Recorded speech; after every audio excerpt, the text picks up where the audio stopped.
This latest stretch for you, obviously pointless last few games. How have Yeah. you been trying to just stay positive throughout?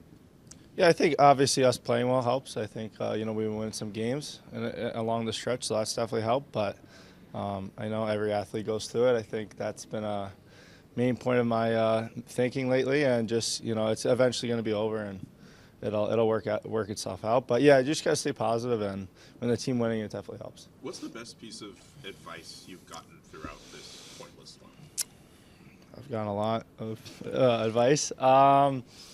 Let's see. I think just sticking with your daily routines and not trying to think too much about it. I think that's when you're an athlete, you want to do so well. You care about the results, but I think when you worry about the results too much, that's when they don't come. And just sticking with the process, and eventually it all turns. So I think just not worrying about the results. I think that's been a main point of emphasis for me.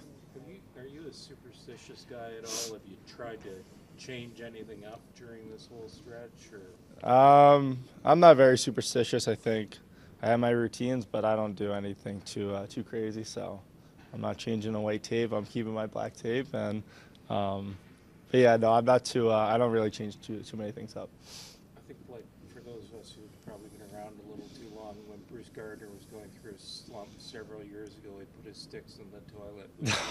No. Maybe I'll put it in the garbage for a greasy goal maybe. But other than that, no, I don't do any of that. So no, I won't be doing any of that. Have you ever been a superstitious guy, or has that always been kind of? I don't like being superstitious. I think it's gets kind of all mental. It just doesn't work for me. I think some guys it works for, but for me, no. I've never been much of a superstitious guy. No.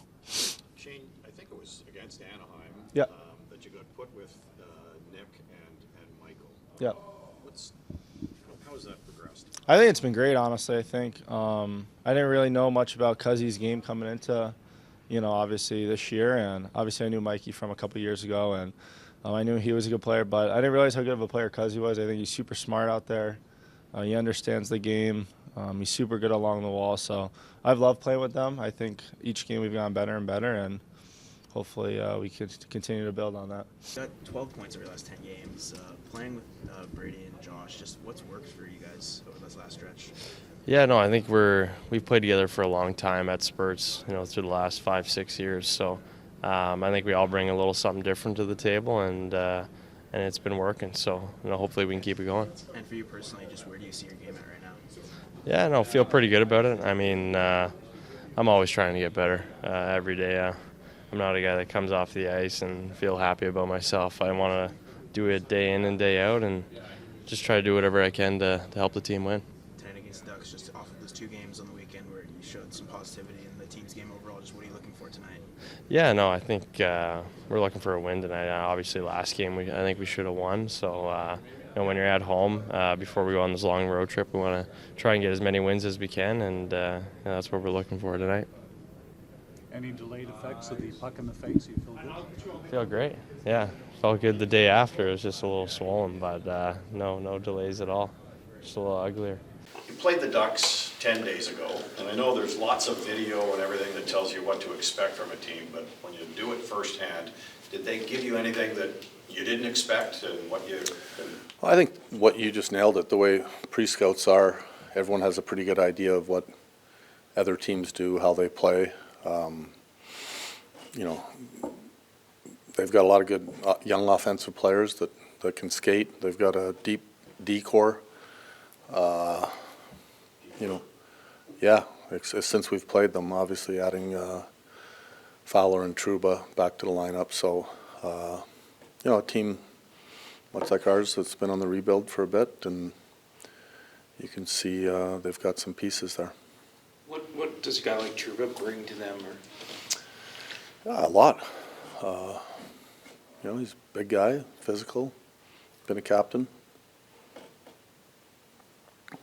Who starts for you? Linus. Okay. You haven't scored 5 goals, I think, since the end of October. What do you think this team can do to maybe generate a little bit more offense? Yeah, we've got to get a little greasier around the net, I think. We talked about that with our group the last 3-4 days. It's not easy to score. There's not a lot of natural goal scorers in the league that just get a chance and it's in the net. And, we've got a few guys that have been snake bitten, I think.